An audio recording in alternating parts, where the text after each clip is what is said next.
মোহনার গল্প আমি বলি। মোহনার প্রতি আমার যথেষ্ট রাগ ক্ষোভ ছিল, কারণ আমার এবং মামুনের সম্পর্ক জানে না দুনিয়াতে এমন কেউ নাই, এমন কেউ নাই যে আমার এবং মামুনের সম্পর্ক কথাটা কেউ জানে না, এরকম কেউ নাই। এত কিছু জানার পরও যেই নারী মামুনের সাথে লিভ টুগেদার করছে তাকে তো আমি ভালো বলবো না।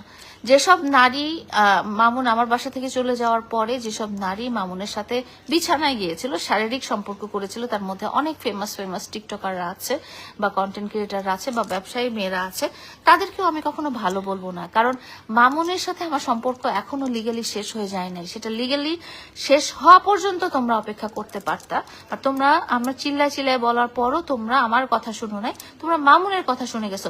যেই একটা কথা তোমরা বিশ্বাস করবা, যে যেই মানুষটার নামে এতগুলো মামলা রয়েছে এবং এতগুলো মামলা প্রমাণিত হয়েছে, চার্জশিট এসেছে, সে তো অবশ্যই দোষী, কোনো না কোনো ভাবে দোষী। এতগুলো মামলা সরকারি এবং রাষ্ট্রীয় মামলা, আমার প্রতিটা মামলায় রাষ্ট্রীয় মামলা, আমার কোনো মামলা সিআর মামলা না, সবগুলো রাষ্ট্রীয় মামলা এবং চার্জশিট আসা, তাহলে মামুন তো অবশ্যই দোষী। দোষ ছাড়া তো তাকে রাষ্ট্র বনাম মামুন মামলা তো হবে না, তাই না? সেখানে আমার কোনো ব্যক্তিগত মামলা না, ওর মামলাগুলো সব রাষ্ট্র বনাম আব্দুল্লাহ আল মামুন মামলা। তো যার নামে এতগুলো মামলা আছে এবং চার্জশিট এসেছে এবং চার্জশিটে প্রমাণিত হয়েছে, সেই মানুষটা খারাপ তো অবশ্যই, এটা আপনাদেরকে মানতেই হবে। আমি না হয় সোশ্যাল মিডিয়াতে এসে চিল্লাইছি, এরকম মানুষ, খারাপ মানুষ অনেক আছে দুনিয়াতে যারা সোশ্যাল মিডিয়াতে নাই, কিন্তু কথা হলো যে মামুন খারাপ এইটার ব্যাপারে কোনো সন্দেহ নাই, কোনো সন্দেহ নাই। মামুন দোষী, মামুন অপরাধী, সেটার ব্যাপারে কোনো সন্দেহ নাই। আর মামুনের প্রাক্তন স্ত্রী একটা কথা বলছে যে আমার মামলাগুলো নাকি ভুয়া মামলা, মিথ্যা মামলা, এবং আমি নাকি কথায় কথায় মামলা দেই।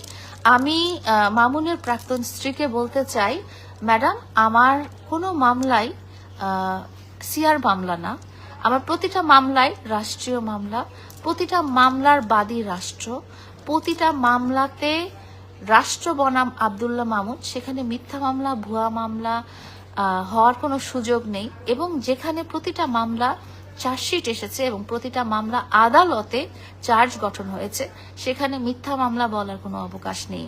আপনাকে লাইভে মেরেছে দেখেই যে আপনার মামলাগুলো সত্যি, সেটা বললে তো আমি বলবো লাইভে তো আমাকেও মেরেছে। আমার যে দুটো মামলা মারামারির আছে, সে দুটো মামলার মারামারি তো লাইভে 2 মিলিয়ন মানুষ দেখেছে। তাহলে আপনি কিভাবে সংবাদ সম্মেলন করে বলেন যে আমার মামলাগুলো মিথ্যা কথা? আননেসেসারি কথা আপনি বলবেন না আমাকে নিয়ে। আপনি আমাকে নিয়ে অনেক কথা বলেছেন, আমি আপনাকে নিয়েও বলতে চাই। এই যে মামুনের দ্বিতীয় স্ত্রী, সত্যি কথা সে আমার চেয়ে ছোট বয়সে, বাট সে তো মামুনের চেয়ে বড়, তাই না? তুমি এত ইন্টারন্যাশনাল মডেল, তুমি মামুনের চেয়ে বয়সে বড়, তুমি এত রাজার মেয়ে, তুমি এত বড় লোক, তাহলে তুমি কেন একজনের ছেড়ে যাওয়া মালকে বিয়ে করতে হবে তোমার জোর জার করে লুকায়? তুমি তো এত ভালো মানুষ, তুমি কেন যাচাই বাছাই করে তোমার পরিবারের সম্মতি ছাড়া, তোমার পরিবারকে ছাড়া, তোমার মা বাবা ভাই ছাড়া তুমি কেন মামুনকে এভাবে টেনে হিচড়ে বিয়ে করতে হবে? একটা মানুষের, একটা নারীর সংসার ভেঙে, একটা নারী যেখানে সে কান্নাকাটি করতেছে যে মামুনকে ঠিক করার জন্য, আমার সংসার ঠিক করার জন্য, আমার সবকিছু, এটা দুনিয়ার সবাই জানে। তাহলে তুমি কেন তুমি আমার সংসার ভেঙে তোমার কেন সংসার করতে হবে এভাবে লুকিয়ে চুরিয়ে জোর করে? তো তুমি কি পাইলা? বিচার তো পাইছো, দুনিয়াতে বিচার পাইছো, পরকালেও বিচার পাবা। তো আমার কথা হচ্ছে, তুমি এত ভালো মানুষ, হ্যাঁ, তুমি এত ইন্টারন্যাশনাল মডেল, তুমি এত ভালো পরিবার থেকে আসছো, তাহলে তুমি এই কাজটা কেমন করে করলা? একটা নারী সংসার, তুমি মামুনের সাথে কেন কথা বললা? আমি একটা ম্যারিড লোকের সাথে আমি একটা হাই হ্যালো দেই না, যে কারণ হচ্ছে সেই লোকটা বা যেই পুরুষটা কোনো নারীর সাথে এঙ্গেজ, যেই পুরুষটা কোনো নারীর সাথে সম্পর্কে আছে, ইন রিলেশনশিপ আছে, যেই পুরুষটা বিবাহিত, সেই পুরুষটার সাথে আমি কাজ ছাড়া একটা কেমন আছেন সেই কথাটাও বলতে আমি 100 বার চিন্তা করি। তো তুমি যেখানে জানো লায়লা মামুন দুনিয়া জোড়া পৃথিবীর সবাই জানে, সেখানে তুমি মামুনের সাথে প্রেম করার চিন্তাটাই বা কেন করলা? সেটাই তো ইল্লিগাল, সেটাই তো ঠিক না, সেটাই ইল্লিগাল, সেটাই অসামাজিক, সেটাই অবৈধ। সেই ছেলেটার সাথে তুমি প্রেম করলা, সেই ছেলেটার সাথে তুমি অবৈধ লিভ টুগেদার করলা এবং অবৈধভাবে সন্তান নিয়ে অবৈধভাবে অ্যাবর্শন করলা, তুমি কতগুলো দোষী তুমি চিন্তা করছো। এবং তুমি জোরজার করে বিয়ে করছো, যেখানে তোমার মা বাবা ভাই, নিজের পেটের ভাই, নিজের আপন মা বাবা, নিজের আত্মীয় স্বজন কেউ প্রেজেন্ট ছিল না। তাহলে দোষটা কার? আমার সাথে মামুনের সম্পর্ক হয়েছে দুনিয়া দেখিয়ে, আমার সাথে মামুনের সম্পর্ক হয়েছে পুরো পরিবার নিয়ে, মামুনের পরিবার আমার পরিবার নিয়ে, মামুনের বন্ধু বান্ধব সারাউন্ডিংস। আজকে মামুনের বন্ধু বান্ধব একটাও কেউ তোমার পাশে নাই কেন? মামুনকে আজকে, মামুন যে জেলে দেখতে গেল, মামুন যে জেলে ছিল 24টা দিন তোমার করা মামলায়, মামুনকে ওর একটা বন্ধু দেখতে যায় নাই কেন? একটা বন্ধু একটা টাকা পয়সা দিয়ে সাহায্য করে না কেন? মামুনের মার কাছে যায় নাই কেন? বিকজ তোমার জন্য।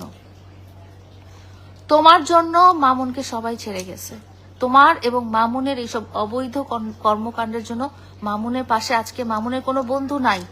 মামুন যখন আমার করা মামলায় জেলে গেছে, ওকে ছাড়িয়ে নিয়ে আসছে তার কাছের লোক অনেক টাকা পয়সা দিয়ে। ওর পাশে তখন বন্ধুর কোনো অভাব ছিল না, ওর কাছে কোনো শুভাকাঙ্ক্ষীর কোনো অভাব ছিল না।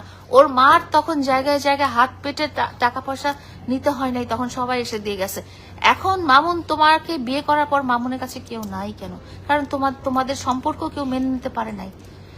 মামুনের সাথে, মামুনের বন্ধুদের সাথে, কয়েকটা বন্ধুদের সাথে আমার কনভারসেশন তোমাদেরকে শুনেছি, তারা কেউ তোমাকে ভালো করে মেনে নেয় নাই, তারা কেউ তোমার সম্পর্ক একসেপ্ট করে নেয় নাই। কারণ মামুনের বন্ধু বান্ধব আত্মীয় স্বজন পরিবার সবাই লায়লাকেই মামুনের স্ত্রী হিসেবে জেনেছে, লায়লাকেই মেনে নিয়েছে, লায়লাকেই ভালোবাসে, তোমাকে না। বিকজ তুমি লায়লাকে ঠকিয়ে তুমি মামুনের সংসার করতে চেয়েছো। তো যাই হোক, তার প্রতি আমার অভিযোগ তো থাকা খুবই স্বাভাবিক। আমার জায়গায় সে হলে সেও একই অভিযোগ করতো, বরং আরো অনেক খারাপ কিছুই হয়তো করতো। তার প্রতি আমার রাগ থাকা খুব স্বাভাবিক, তার প্রতি আমার অভিযোগ থাকা খুব স্বাভাবিক। সে জোর করে একটা মানুষের সংসারে ঢুকে যাবে, এটা তো অবশ্যই অপরাধ। এবং সে যদি বলে আমি মামলা দিলাম না কেন, মামলা দেওয়ার সময় তো এখনো শেষ হয়ে যায় নাই। কিন্তু সত্যি কথা কি জানো, আমি কেন মামলা দিব? আমি কেন মামলা দিব? কারণ আমি তো ওই সম্পর্কে আর ফেরত যাব না। যে মানুষটা তোমাকে নিয়ে আমাকে কষ্ট দেওয়ার জন্য বিয়ের নাটক করেছে, সেখানে আমি তো যাবই না। তো যেখানে আমি যাব না, সেই লস প্রজেক্টে আমি কেন মামলা দিব? তো আমি তোমাকে মামলা দিব না। হ্যাঁ, আর কিন্তু আমি তোমাকে মাফও করি নাই, সত্যি কথা।